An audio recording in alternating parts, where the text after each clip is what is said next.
Assalamualaikum warahmatullahi wabarakatuh. Alhamdulillah, wassalatu wassalamu ala rasulillah. Kami dari kelompok 7 akan menjelaskan materi dari mata kuliah tes kepribadian proyektif, yaitu mengenai alat tes CAT atau Children Apperception Test. Sebelumnya izinkan saya untuk memperkenalkan anggota kelompok kami, yaitu ada Aizil Putri Indriana, ada Fadila Kusamawati, ada Nabela Aris Tania Fitri, dan ada Rahmat Mulyadi. Yang pertama, materi tentang sejarah dari tes CAT akan dijelaskan oleh Aizil. Kepada Aizil, dipersilakan. Baiklah, pertama kami akan membahas sejarah. CAT atau Children Apperception Test adalah tes yang dirancang khusus untuk anak-anak yang berusia 3-10 tahun. Dikembangkan oleh Ernest Chris dan Leopold Belloc. Kartu CAT diganti dari manusia menjadi hewan dengan asumsi bahwa anak-anak kecil lebih mudah melakukan proyeksi pada hewan daripada manusia. CAT dengan menggunakan figur hewan dipublikasikan pada tahun 1949. CATS diterbitkan tahun 1952. Paket ini didesain untuk anak yang masih sangat muda, dengan gambar figur hewan dengan latar belakang aktivitas keluarga dan teman usia sebaya.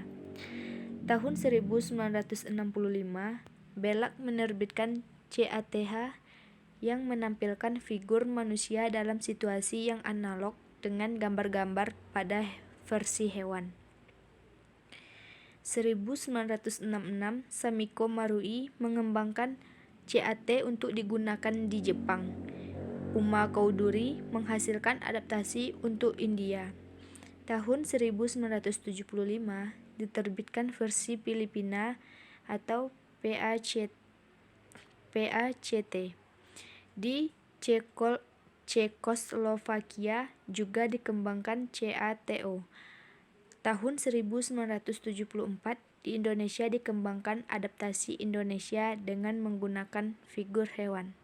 Baiklah, slide selanjutnya akan dijelaskan oleh Nabela.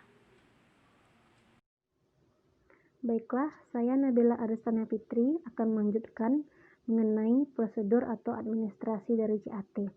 CAT digunakan oleh anak berusia 3-10 tahun, di mana sifat tes ini adalah individual yang membutuhkan waktu antara 20-45 menit untuk administrasinya. Kemudian tes ini dilakukan oleh orang yang terlatih. Tes ini memungkinkan digunakan secara langsung dalam terapi atau berbagai sebuah teknik dalam setting lain. Alat-alat yang dibutuhkan dalam tes CAT. Yang pertama ada satu set kartu CAT, yaitu berupa 10 gambar binatang, kemudian alat perekamnya atau kertas dan pensil, kemudian ada meja dan kursi.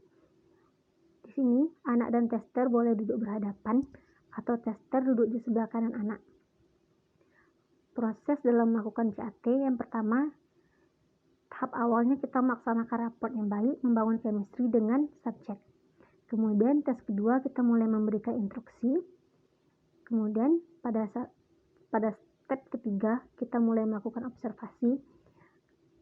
Baiklah, selanjutnya akan dijelaskan oleh teman saya Fadila. Kepada Fadila dipersilahkan. Baiklah, saya Fadila Kusmawati akan melanjutkan penjelasan tentang scoring. Scoring dari tes CAT ini tidak berdasarkan skala objektif. Harus dilakukan oleh administrator tes terlatih atau para psikolog yang sudah mengambil profesi S2.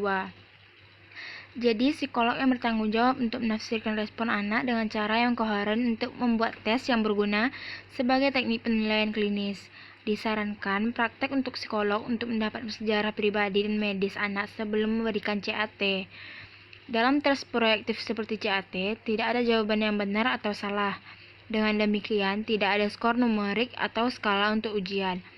Pengawas tes mencatat esensi dari masing-masing cerita-cerita dan menunjukkan ada atau tidaknya unsur tematik tertentu pada form yang tersedia. Seperti pada TAT, setiap cerita dengan hati-hati dianalisis untuk mengungkap mendasari kebutuhan, konflik, emosi, sikap, dan pola respon anak. Pencipta CAT ini menunjukkan serangkaian 10 variabel yang perlu dipertimbangkan ketika menafsirkan hasil.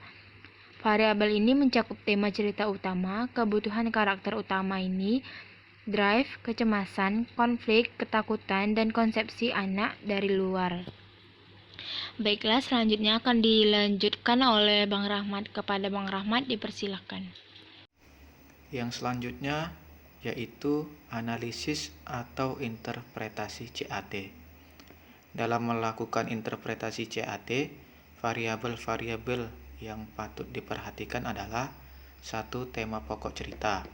Tema pokok cerita adalah pilihan terhadap cerita testis secara keseluruhan dilihat dari figuran cerita subjek.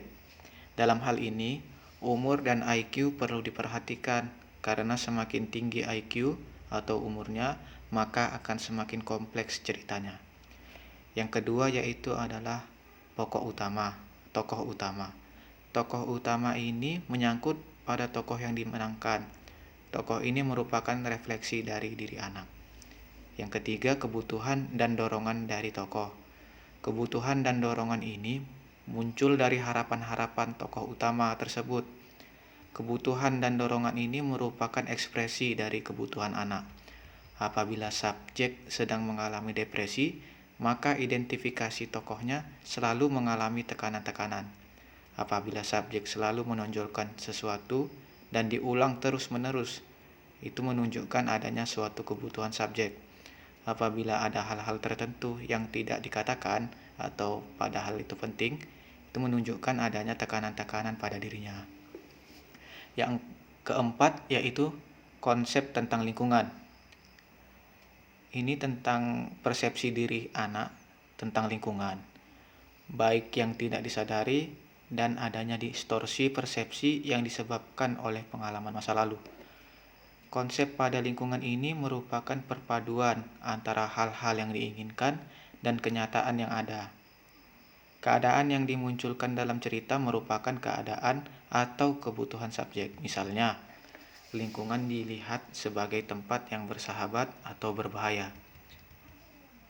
5. Gambaran tentang apa yang dilihat.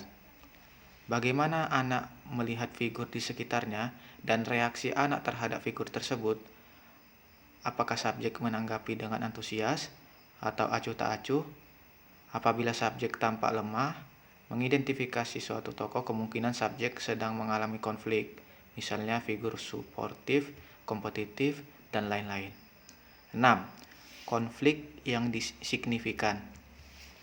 Konflik yang signifikan ini terkait dengan konflik dalam perkembangan anak. Terdapat 2 konflik yang dapat dilihat, yaitu internal, konflik yang terjadi pada diri sendiri dan tidak ada hubungannya dengan lingkungan. Yang kedua yaitu eksternal, konflik yang timbul akibat hubungan dengan lingkungan. Misalnya pada usia 3 tahun, konflik tentang perjuangan melawan Oedipus kompleks, dan lain-lain. 7. Kecemasan alami yang tampak. Kecemasan di sini harus dipilah-pilah. Misalnya, kecemasan karena faktor dari diri sendiri atau ditinggal orang tua. Kecemasan terkait dengan hukuman, kekerasan fisik, kehilangan cinta, dan lain-lain. Kartu yang dapat digunakan untuk mengungkap kecemasan adalah kartu nomor 3 dan nomor 5. 8. Gambaran tentang defense yang berhubungan dengan konflik dan ketakutan.